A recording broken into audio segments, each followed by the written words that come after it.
သူကပေါက်တူးနဲ့လွှဲထုတ်လိုက်တာရွှေလင်းတက်ရဲ့အတိုက်တစ်ခုလုံးကြေမွားသွားတော့တယ်ပြီးတော့ရွှေလင်းတက်ကိုဆွဲမပြီးကြောက်တုံးပေါ်ကိုအားနဲ့ပစ်ပေါက်လိုက်တဲ့အခါရွှေလင်းတက်ကထွက်မပြေးပဲသူ့ခြေရင်းနာကိုအနီရောင်ပလဲတစ်လုံးထွေးထုတ်ပေးလိုက်တယ်။ကြောင်အလိုင်ကအဲ့ဒီပလဲကိုကောက်ယူပြီးရင်ဘတ်ထဲထည့်လိုက်တယ်ပြီးတော့တေလူမျိုးပါဖြစ်နေတဲ့ရွှေလင်းတက်ကိုကြောက်ဆောင်ကြတဲ့ပြစ်ချထားခဲ့ပြီးမျိုးထဲကိုအပြေးလွှားသွားတော့တာပေါ့။အပေါင်းဆိုင်ပိုင်ရှင်ကပလဲကိုကြည့်ပြီးလက်တွေတုံနေတယ်။ဒါကနှစ်ပေါင်းရာချီတက်တန်းရှိတဲ့လင်းသမင်းရဲ့နန်းအတွင်းတက်ပဲတိုက်အိမ်ကြီး၃လုံးနဲ့တောင်လဲလို့ရတဲ့ဆိုင်ရှင်ကဆက်ပြောသေးတယ်တကယ်လို့မင်းသားလင်းသားရဲ့လေပင်ကလင်းတစ်ခေါင်းလောင်းကူတာရလာရင်ဈေးကအစပေါင်း20လောက်ထက်တက်သွားဦးမှာတဲ့ဒါကိုကြားတော့ကြောင်အလိုင်မျက်စိတွေညဉ့်ညမ်းလာပြီးပေါက်တူးကိုထမ်းကကြောက်ဆောင်သားကိုပြန်ပြေးသွားတော့တယ်ကြောက်တုံးတွေကိုဖယ်လိုက်တဲ့အခါရွှေလင်းတက်ကကြောက်ကြားထဲမှာကပ်နေပြီးအကွဲနေတဲ့အတန်းနဲ့တောင်းပန်ရှာတယ်ကျွန်တော်ကိုလွတ်ပေးပါခင်ဗျားကိုစီးစိမ်ချမ်းသာတွေအကုန်ပေးပါမယ်တဲ့ဒါပေမဲ့ကြောင်အလိုင်ကလောင်ပြုံးပြုံးပြီးလင်းတရဲ့ကိုပေါ်ကိုပေါက်တူးနဲ့ထုချလိုက်တဲ့ရွှေလင်းတစ်ခါများနာကျင်လုံးလို့အတောင်ပံတွေတစ်ဆက်ဆက်တုံသွားတာပေါ့သူကလင်းတစ်ခေါင်းလောင်းကိုအတင်းနဲ့ယူဖို့လက်လန်းလိုက်တဲ့အချိန်မှာတော့ရွှေလင်းတက်ကအားကုန်သုံးပြီးသူ့ကိုပြန်ပေါက်လိုက်ရသွေးတွေကလက်ဖမိုးကနေတစိမ့်စိမ့်စီးကြလာပါတော့တယ်ကြောင်အလိုင်ကဒေါသချောင်းချောင်းထွက်သွားပြီးရွှေလင်းတက်ကိုတေးရိုက်တက်လိုက်တော့တယ်ပြီးတော့လင်းတစ်ခေါင်းလောင်းကိုအတင်းလူယူပြီးအလောင်းကိုတော့မြေမမြုပ်ပေးပဲထွက်သွားခဲ့တာပေါ့၃ရက်ကြာတော့ခြံဘွားကတောင်ပေါ်ကိုစီးမြစ်ရှာဖို့တက်လာရင်ကြောက်ဆောင်ကြားကနေတိုးတိုးလေးမိနေတဲ့အတန်ကိုကြားလိုက်ရတယ်အဲ့ဒီနေရာကိုဖယ်ကြည့်လိုက်တဲ့အခါအသက်ငင်နေတဲ့ရွှေလင်းတို့ကိုတွေးလိုက်ရတာပေါ့အတောင်ပံတွေကလည်းအပိုင်းပိုင်းကျိုးနေပြီးရွှေရောင်မွေးတွေကလည်းကျွတ်ထွက်ကုန်ပြီးအဖွားကစိတ်ထားကောင်းတော့သူ့ကောင်းပေါင်းဘဝကိုချုပ်ပြီးရွှေလင်းနောက်ကိုထုတ်ပိုးကအိမ်ကိုပွေ့ချီလာခဲ့ပါတော့တယ်အိမ်ရောက်တော့အဖွားကရေနွေးနွေးလေးနဲ့ဆေးပင်တွေကိုကြိတ်ပြီးလင်းတက်ရဲ့အတောင်ပံပေါ်မှာအုံပေးခဲ့တယ်ပြီးတော့စံပြုတ်လေးကိုဝါချမ်းစိတ်လေးနဲ့တစ်ဆက်ချင်းတိုက်ကျွေးရှာတယ်ညဘက်အေးမှဆိုလို့လဲလင်းနာကိုခေါင်းပေးမှထားပြီးကလေးလေးတယောက်လိုဂယူးတဆိုင်နဲ့နွေးနွေးထွေးထွေးတိမ့်ထားပေးခဲ့တာပေါ့9ရက်မြောက်တဲ့နေ့မှာတော့ရွှေလင်းတက်ကအသက်ရှင်လာရုံတည်းမကပဲရွှေရောင်ဖြော့ဖြော့တောက်နေတဲ့အမွှေးတစ်တွေတောင်ထွက်လာခဲ့တဲ့အဖွားကလည်းသူ့ကိုကျင်းလင်းရွှေလိပ်ပြာလေးလို့အမည်ပေးလိုက်ပါတော့တယ်။တနေ့မှာတော့ကြောင်အလိုင်ဟာအဖွားရဲ့အိမ်ရှိကနေဖြတ်သွားရင်ခြံထဲကကျင်းလင်းကိုလှမ်းမြင်သွားပါတော့တယ်။သူဟာချက်ချင်းဆိုသလိုတကားကိုကန်ဖွင့်ပြီးအိမ်ထဲကိုပြေးဝင်လာကဒီလင်းတက်ကငါဟာကွဲလို့အော်ဟစ်ပါတော့တယ်။ခြံဘွားကကျင်းလင်းကိုသူ့ကြောနောက်မှာဖုံးကွယ်ပြီးမင်းမဲသူ့ကိုရိုက်တက်ပြီးကြောက်ဆောင်ကြတဲ့ပြစ်ထားခဲ့တာမဟုတ်လားအခုမှဘယ်မျက်နှာနဲ့လာလူရဲတာလဲလို့ငေါငေါရမ်းရမ်းပြန်ပြောလိုက်တဲ့ဒါကိုဒေါသထွက်သွားတဲ့ကြောင်အလိုင်ကအဖွားကိုအတင်းတွန်းလွတ်လိုက်ရဖွားခများမြေပြင်ပေါ်လဲကျသွားပြီးနဖူးကနေသွေးတွေစီးကျလာပါတော့တယ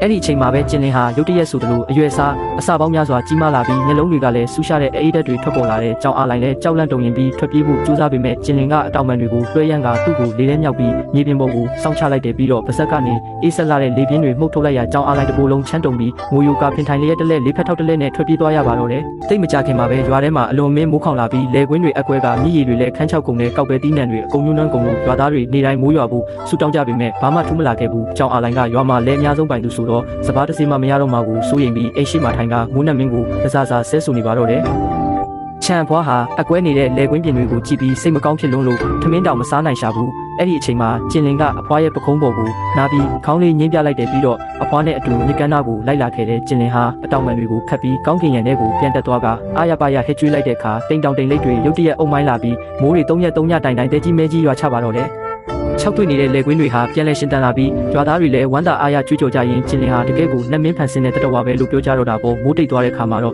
ကျင်လင်ဟာအင်အားကုန်ခံပြီးမြေပြင်ပေါ်မှာမလုံမရှက်လဲကျနေတဲ့သူ့ရဲ့ရွှေရောင်မွေးလေးတွေလည်းအယောင်မင်းသွားရှာတဲ့အဖွားကသူ့ကိုပွေ့ချပြီးစိတ်မကောင်းလို့မျက်ရည်တွေတစိမ့်စိမ့်ကျနေတဲ့အချိန်မှာကျင်လင်ကစိတ်များများပလဲတစ်လုံးထွေးထုတ်ပေးလိုက်တယ်ပြီးတော့အဖွားကိုရွာဦးကတစ်ပင်ကြီးအောက်မှာမြုပ်ထားဖို့အချက်ပြလိုက်တာပေါ့အဖွားကပလဲကိုမြုပ်နှံလိုက်တဲ့နေ့ကစပြီးအဲ့ဒီရွာလေးဟာရာသီဥတုတွေမှန်ကန်လာပြီးဘယ်တော့မှမိုးမခေါင်တော့ဘူးလူကြီးတွေကတော့တကူးရှင်လင်းတကရွာကိုစောင့်ရှောက်ပြီးစိတ်ထားကောင်းသူတွေကိုကောင်းချီးပေးရလို့ပြောစမှတ်ပြုကြတော့တယ်ဒါပေမဲ့ကြောင်အလိုင်ကတော့အဲ့ဒီပလဲရဲ့တခိုးကိုတိသွားတဲ့အခါသူ့ရဲ့မောက်မာတဲ့စိတ်ဓာတ်ကပြန်ပေါ်လာပြန်တဲ့သူဟာတစ်ခေါင်ရအချိန်မှာပလဲကိုခိုးတူးဖို့တိတ်တဆိတ်သွားခဲ့တာပေါ့သူလက်စတင်လိုက်တဲ့အချိန်မှာပဲတစ်ပင်ပေါ်ကနေကျင်လင်ကဝက်ခနဲ့ခုန်ဆင်းလာပြီးကြောင်အလိုင်ရဲ့လက်ကောက်ဝက်ကိုအားနဲ့ပေါက်လိုက်ပါတော့တယ်ရွာသားတွေကအော်တန်ကြားလို့အပြေးလွှားရောက်လာကြပြီးကြောင်အလိုင်ကိုလက်ကူးလက်ချက်ဖမ်းမိသွားကြတယ်သူ့ကိုနေပိုင်ရုံးကိုပို့လိုက်တဲ့အခါနေပိုင်မင်းကသူ့ကိုနေနေတန်ပေးလိုက်လေတော့တာပေါ့အဲ့ဒီအချိန်ကစပြီးကြောင်အလိုင်တယောက်ရွာကိုဘယ်တော့မှပြန်မလာနိုင်တော့ဘူးသုံးမိကြတဲ့အခါရွာထဲမှာထူးဆန်းတဲ့ယောဂတစ်ခုရုတ်တရက်ပြန့်နှံ့လာတဲ့လူတွေကလဲကျသွားတာနဲ့ပြန်မထနိုင်တော့ပဲဆေးဆရာတွေအားလုံးလည်းဘာလို့ရမှန်းမသိပဲလက်မိုင်ချနေကြရတာပေါ့ခြံဘွားလည်းအဲ့ဒီယောဂကူးစက်ခံရပြီးအိယာထဲမှာအသက်ရှူရခက်ကလဲနေရှာတဲ့အဲ့ဒီအချိန်မှာကျင်လင်ကကတင်ပေးမှာဝစ်ပြီးရွှေရောင်ဆေးလုံးကျင်းတဲ့တစ်လုံးထွေးထုတ်ပေးလိုက်တဲ့အဖွားကအဲ့ဒီဆေးလုံးကိုပါဇက်ထဲငုံလိုက်တာနဲ့ခံစားနေရတဲ့ဝေဒနာတွေချက်ချင်းပျောက်ကွယ်သွားတော့တာပါပဲအဖွားဟာအဲ့ဒီဆေးလုံးကိုယူပြီးအိမ်တိုင်းစိတ်လိုက်သွားကလူနာတွေကိုတငုံစီငုံခိုင်းလိုက်တာ9ရက်တောင်မပြည့်ခင်မှာပဲတရွာလုံးယောဂပျောက်ကင်းသွားကြတော့တယ်ရွာသားတွေကကျေးဇူးတင်လို့အဖွားအတွက်အိမ်အသစ်ဆောက်ပေးဖို့ပတ်စံစုကြပေမဲ့အဖွားကတော့အဲ့ဒီပတ်စံတွေကိုစင်ရဲသားတွေကိုပဲအကုန်ပြန်ခွဲပေးလိုက်ပါတော့တယ်ပါတော့လှည့်လည်သွားလာနေတဲ့ဝိဇ္ဇာတို့တဦးကရွာကိုဖျက်လာရင်ကျင်လင်ကိုမြင်သွားတဲ့အခါမျက်နှာပြတ်သွားပြီးဒါကတောင်စင်တောင်တန်းတွေကတကိုးရှင်တတော်ဝါပဲသူ့ရဲ့ကုသိုလ်ကံကအရန်ကြီးမားတာပဲလို့ပြောလိုက်တယ်သူ့ရဲ့လင်းနှခေါင်းလောင်းကိုအလူခံရကလေးကသူဟာတကယ်တော့တည်နေရမှာအခုလိုအသက်ရှင်နေတာကအဖွားရဲ့စေတနာမေတ္တာတရားတွေကြောင့်ပဲလို့လဲဆိုတယ် ဒါအပြင်ဝိဇ္ဇာတို့ကစပြောသေးတာကကြောင်အာလိုင်းခိုးသွားတဲ့အရာကတကယ်ခေါင်းလောင်းအစ်စ်မဟုတ်ဘူးကျင်လင်ကရွေချက်ရှိရှိထွေးထုတ်ပေးလိုက်တဲ့အတူပဲအစ်စ်ကတော့အဖွားရဲ့စေးမြစ်တွေထဲမှာအစောကြီးကလေးကဝတ်ထားခဲ့တာအဖွားရဲ့စေတနာကြောင့်ပဲအဲ့ဒီခေါင်းလောင်းကလင်းတက်ရဲ့ကိုယ်ပေါ်မှာပြန်ပေါက်လာတဲ့အဖွားလည်းအံ့ဩသွားရတာပေါ့သူကတော့တာမန်ပဲကဲတင်လိုက်တယ်လို့ထင်နေခဲ့ပေမဲ့တကယ်တမ်းမှာတော့လင်းတမင်းရဲ့အသက်ဝိညာဉ်ဖြစ်တဲ့ခေါင်းလောင်းအစ်စ်ကိုသူ့ရဲ့ကျင်နာမှုနဲ့ကာကွယ်ပေးခဲ့မိတာပါလားဆိုတာကိုပေါ့အဲ့ဒီအချိန်ကစပြီးကျင်လင်ဟာညတိုင်းအဖွားရဲ့အိမ်ခေါင်မိုးပေါ်မှာစောင့်ကြပ်ပေးနေခဲ့တဲ့မကောင်းတဲ့သူတွေအနားကပ်လာတာနဲ့ကျင်လင်ကအတန်ကျဲကြီးဟစ်ကြွေးပြီးတတိပေးလေးရှိတာကြောင့်ရွာထဲမှာခိုးသားလူရက်သူတွေမရှိတော့ပဲအိမ်တိုင်းကစိတ်အေးလက်အေးအိတ်ဆက်နိုင်ခဲ့ကြတာပေါ့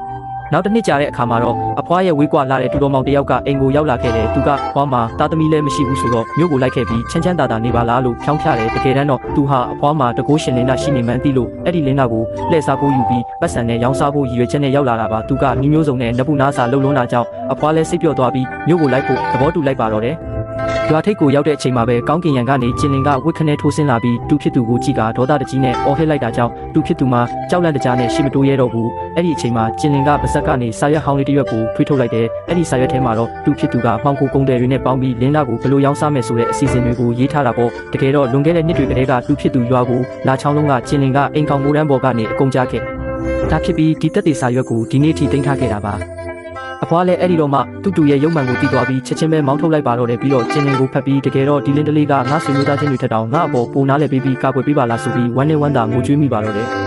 နောက်ပိုင်းမှာအဖွားဟာအသက်ကြီးလာပြီးလမ်းမလျှောက်နိုင်တော့တဲ့အခါကျင်းလင်းဟာချုံမောတဲ့လူရွယ်လေးတစ်ယောက်ဖြစ်အသွင်ပြောင်းလဲလိုက်ပါတယ်အဖွားကိုနေ့တိုင်းပြုစုရနေတာရင်နွေးချမ်းတိုက်တာဝစ်လျှော်ထမင်းချက်ပေးတာကအစညောင်းညာရင်နှိမ့်နေပေးတာအထိတားရင်တစ်ယောက်ထက်တောင်ပိုပြီးတိတက်လိမ့်မှစွာနဲ့လှုပ်ပေးရှာတယ်ဒါတင်မကသေးပဲရွာသားတွေရဲ့လေယာလုပ်ငန်းနဲ့အိမ်ပြင်တဲ့အလုပ်တွေကိုလည်းဝိုင်းဝန်းကူညီပေးပါသေးတယ်အဖွားဟာအသက်68နှစ်အရွယ်မှာဘာယောဂဝေဒနာမှမခံစားရပဲအေးချမ်းစွာကွယ်လွန်သွားခဲ့ပါတယ်လူရွယ်လေးဟာအဖွားကိုရွာဦးကတစ်ပင်ကြီးအောက်မှာနှုတ်နှံပေးပြီးအဖွားရဲ့ကူရှိမှာဦးသုံးချိန်တိုက်ပြီးတောလိုက်တယ်ပြီးမှအတောင်ပံတွေကိုဖြန့်ပြီးကောင်းကင်ရန်စီကိုပြန်တန်းသွားပါတော့တယ်အဲ့ဒီနောက်ပိုင်းနှစ်စဉ်နှစ်တိုင်းတကူလာချင်းမြင့်ပွဲတော်ရောက်တိုင်းသူဟာအဖွားရဲ့ကူကိုလာရောက်ကာရဝပြုပြီးရွာသားတွေရဲ့အခက်အခဲတွေကိုကူညီဖြေရှင်းပေးကတရွာလုံးကိုအမြဲစောင့်ရှောက်ပေးခဲ့ပါတယ်